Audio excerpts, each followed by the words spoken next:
Hey, welcome back to my channel. Today I want to talk about Jessie Lee Ward and kind of the content I've seen being made about her by the anti-MLM community and my take on it, which may be a bit surprising to people, but yeah, I just kind of wanted to hit it out there and add to the conversation and just remind people that every situation is nuanced. It's not, most issues aren't black and white, and I'm not saying nothing is black and white because there are things that are, but there's a lot of nuance in a lot of situations that I think a lot of creators will forego in order to sensationalize something or get more clicks or more likes. So yeah. So if you don't know who Jessie Lee Ward was, she was a network marketer or someone in an MLM, and she said she was the top network marketer in the world, which is obviously, it was never proven and probably was not true. But anyway, so she was very controversial because she would prey on vulnerable people and try to recruit them and promoted hustle culture and all of those great, I say great sarcastically, but all of those things that are problematic. So a few months ago now, she died of colon cancer.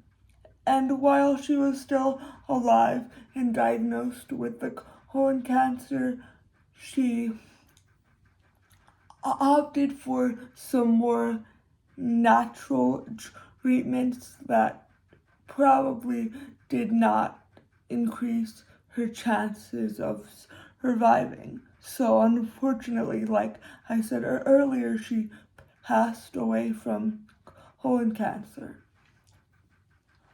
And now a lot of the big network marketing people like Eric Worre, I believe is how you pronounce his name, he's been posting about her, and a lot of anti-MLM creators are saying he's exploiting her.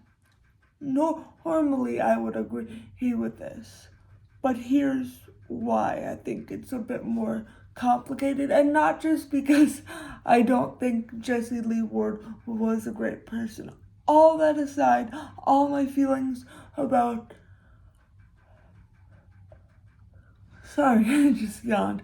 All my feelings about how she chose to live her life aside for this.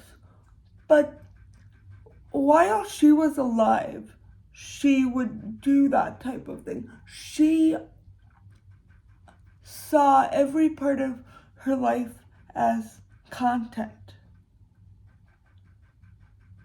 This is not something like she would never make this content and now everybody is making it content and making it about network marketing when really it's not. She just died and it's tragic.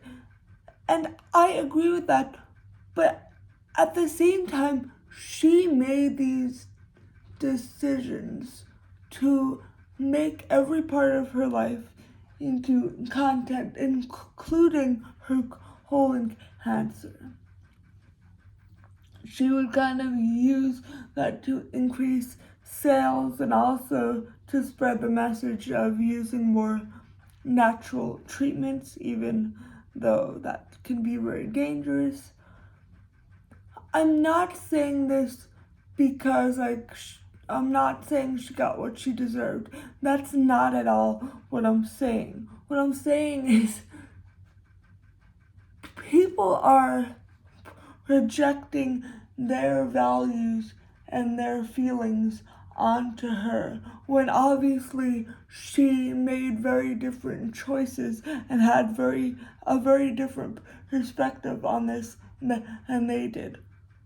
She, and I can't speak for her obviously, but from what I saw of her, she didn't seem like she would have a problem with people like Eric Worre, like making this into content and kind of exploiting her death. I think she would have been okay with that because she's like, well, that's the way business is.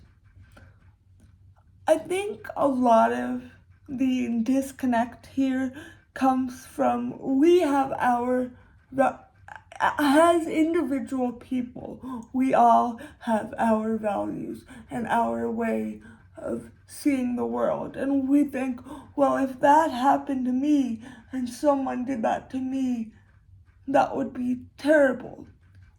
And that is a great start to being able to empathize with people and just like see other people as whole people deserving of rights and respect and autonomy and all that.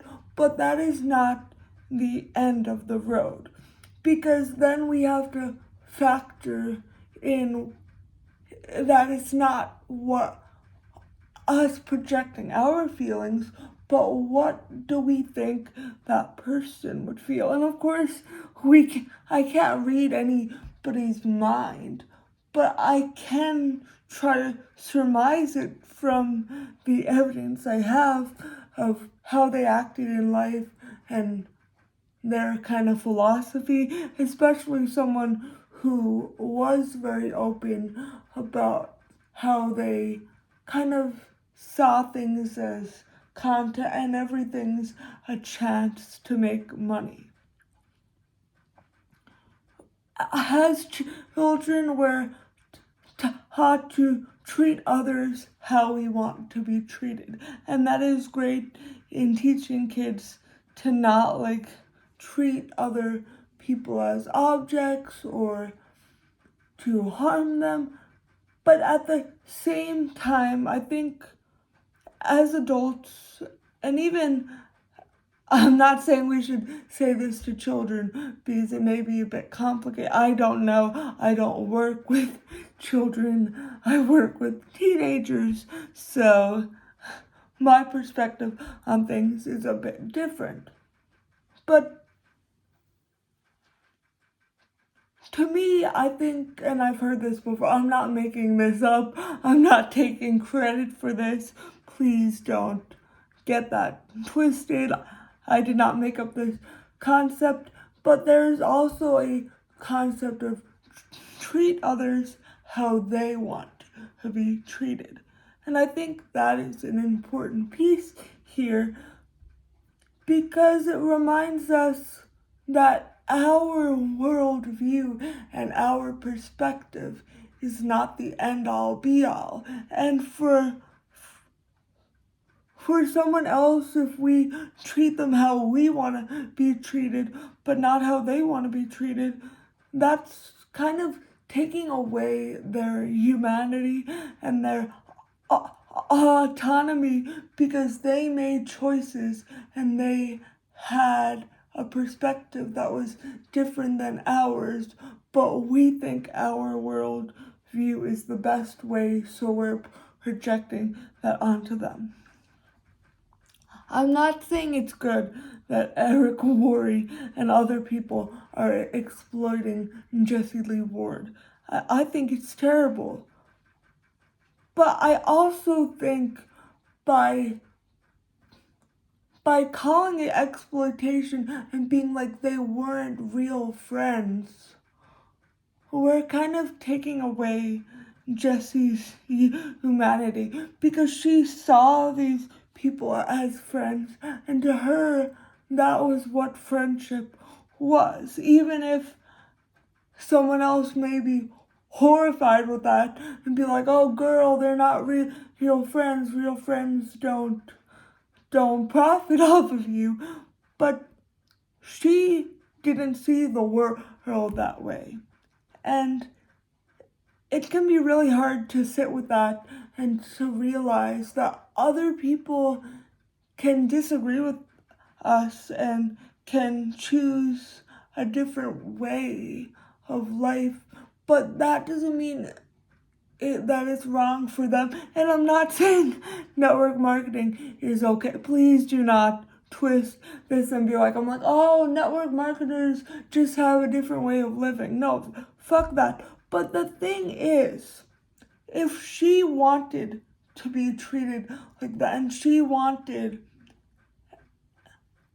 her illness and her entire existence to be commodified, who are we to take that away from her now that she's gone and cannot defend herself? We think we're these righteous warriors who are like, oh, we're gonna save Jessie Lee Ward from this, but from what I saw, she wouldn't have wanted that. She was perfectly capable of speaking up for herself, and yeah, I know this was a bit of a weird video, and probably a lot of people are gonna disagree with it, and that's fine. Like I say in this video, you don't have to agree with anything someone else does or says, but if they feel something is right for them and they're fine with it, it's very paternalistic and infantilizing to try to repackage it after they're gone and be like, now they're being exploited when nothing is being done now that wasn't done in her life, that she never said it was something she didn't want. Hopefully that makes sense. I don't know. Sometimes I think I don't make sense. I'm very tired. It's early in the morning. I say it's early in the morning. It's 9:30, but I woke up at 7 o'clock, so I'm tired. But anyway, thank you for watching. I hope you learned something, and if you did, please give it a big thumbs up. And if you have not already and you would like to see more of my content, please consider hitting that subscribe button down below. Thank you so much for watching, and I hope to see you again next time. Bye.